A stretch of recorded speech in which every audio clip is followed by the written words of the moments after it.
We now come to the backbench motion on mass human rights abuses and crimes against humanity in Xinjiang Uyghur Autonomous Region.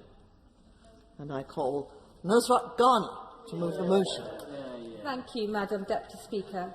I beg formally to move the motion in my name on the order paper, that this House believes that Uyghurs and other ethnic and religious minorities in the Xinjiang Uyghur Autonomous Region are suffering crimes against humanity and genocide, and calls upon the government to act to fulfil their obligations under the Convention on the Prevention and Punishment of Genocide and all relevant instruments of international law to bring it to an end.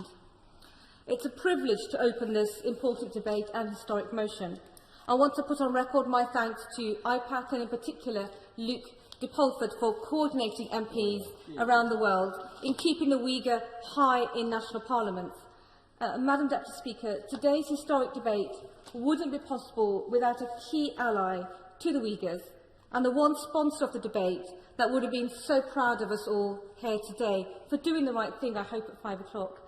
And that's my mentor and dear friend, the late Dame Cheryl Gillan. Dame Cheryl was a phenomenal woman, a woman who kept men in this place in their place. And I wish the records to note that this debate is in her honour, and this House today, I hope, will do her proud. Madam Deputy Speaker, I am one of the 5 MPs sanctioned by the Chinese Communist Party.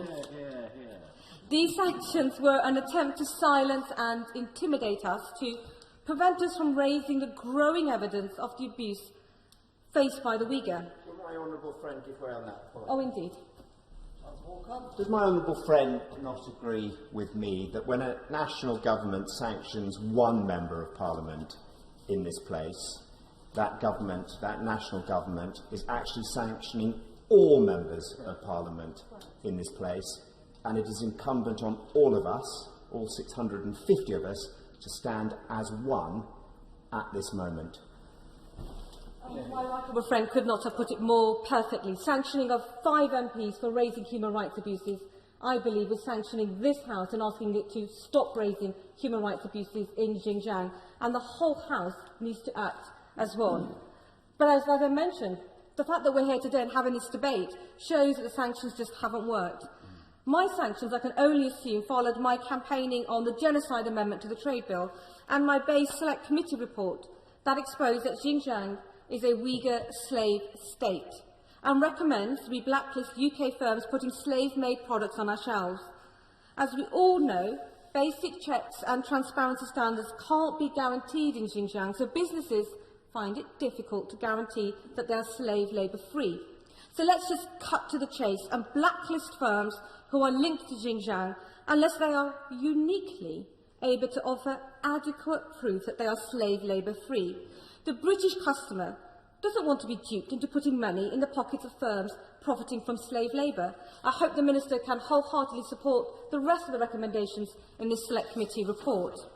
I also want to put on record my thanks and offer solidarity to the Professor Jo Smith-Finlay, a senior academic who was also sanctioned for sharing what she witnessed in Xinjiang, along with a legal firm and research group. When the CCP tries to control UK groups and individuals from speaking freely about their research and legal opinions, it is our responsibility and duty to speak truth to power in this place, where we are afforded protection that others may not have. These sanctions, as mentioned earlier, is not only an attack on us as individuals, but an attempt to stifle the free and open debate that is the heart of our hard-won parliamentary democracy. And if the CCP are still in doubt what our leadership thinks of these sanctions, let me quote our very own Prime Minister, who said, "Freedom to speak out in opposition to abuse is fundamental, and I stand firmly with them." Today, I'm asking the House to consider whether the grounds for genocide are met. I know colleagues are reluctant to use the word genocide. For many, the word will be forever associated with the horrors of the Nazi concentration camps, and I agree with colleagues that we should never diminish the unique meaning and power of this term by applying it incorrectly. But there is a misunderstanding that genocide is just one act, mass killing. That is false. Article 2 of the United Nations Genocide Convention defines genocide as any of the following acts committed with the intent to destroy in whole or in part a national, ethnic, racial or religious group as such. There are 3 points I want colleagues to note. Genocide is measured against intent. Number 2, intent to commit any one of the 5 acts of genocide is sufficient. And number 3, and fundamentally, all 5 criteria of genocide are evidence as taking place in Xinjiang. So, while we must never misuse the term genocide, we must not fail to use it when it's warranted. I'll return to the horrific examples to support my motion shortly. Let me first remind the House why we are stuck in the trenches and why I'm asking us today to help dig us out and free the Uyghur people. Government states genocide can only be determined by a competent court. Every route to a court is blocked by China. This means that despite the Foreign Secretary stating the human rights violations being perpetrated in Xinjiang against the Uyghur Muslims is far-reaching and it paints a harrowing picture, our government is handcuffed, paralysed by the UN. We need to take back control, and our route to declaring genocide cannot be controlled by China. Let me briefly present the evidence to support my motion. The 5 acts of genocide. Act 1, killing members of a group. As Dr. Finley notes, the massacre of 2014, up to 3,000 Uyghurs were allegedly killed by security forces, according to exiles. Separately, in its landmark legal case, coming up to 100 pages, Essex court chambers noted there are reports that an unknown number of detainees have died in the camps due to poor living conditions and a lack of medical treatment. Following the publishing of this opinion, the CCP were also sanctioned. The CCP sanctioned the chambers. Act 2, causing serious bodily or mental harm to members of the group. 50 legal experts of international law have determined every marker of genocide is met. The New Lines Institute found Uyghurs are suffering serious bodily and mental harm from systematic torture and cruel treatment, including rape, sexual abuse, exploitation and public humiliation at the hands of camp officials and Han cadres assigned to Uyghur homes under government-mandated programs. Internment camps contain designated interrogation rooms where Uyghur detainees are subjected to consistent and brutal torture methods, including beatings with metal prods, electric shocks and whips. The mass internment and related government programs are designed to indoctrinate and, quote, wash clean, unquote, brains. 50 global experts, Madam Deputy Speaker. Act 3 of genocide, deliberately inflicting on the group conditions of life calculated to bring about its physical destruction in whole or in part. President Xi has said in so many words, including, I quote, show absolutely no mercy. And how is he doing this? Credible reports indicate that up to 2 million people are extrajudicially detained in prison factories and re-education centres, and I dread to think of the impact of the lack of proper medical care in a pandemic. Act 4, imposing measures intended to prevent births within the group. Unless the Minister can evidence otherwise, I do not believe that there is any other place on earth where women are being violated on this scale. The Handmaid's Tale is a fairy tale compared to the reproductive rights of Uyghur women. This abuse is evidenced by the Chinese government's own data.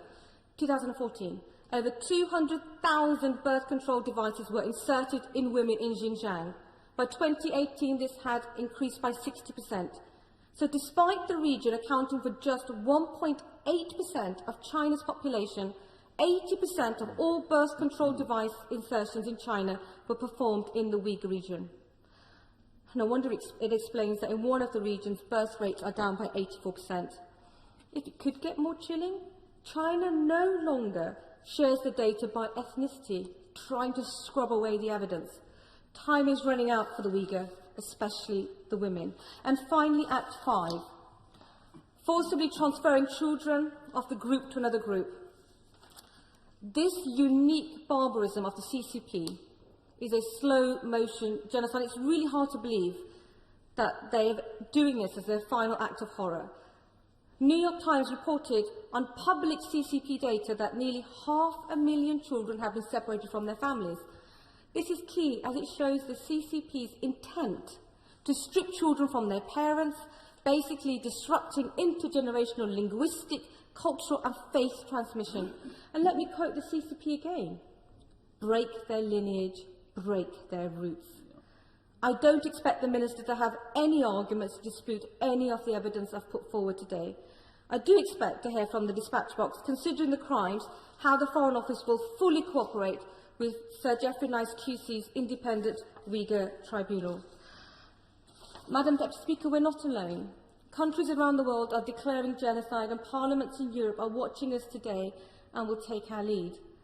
At a previous genocide debate, when we were shamefully denied a vote, I quoted the late Rabbi Sachs when he was asked, "Where was God during your Holocaust?"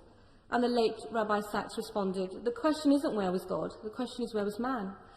We are here, Madam Deputy Speaker, men and women in this House, the mother of all parliaments, and we will do all we can to ensure that atrocities like the Holocaust could never again take place.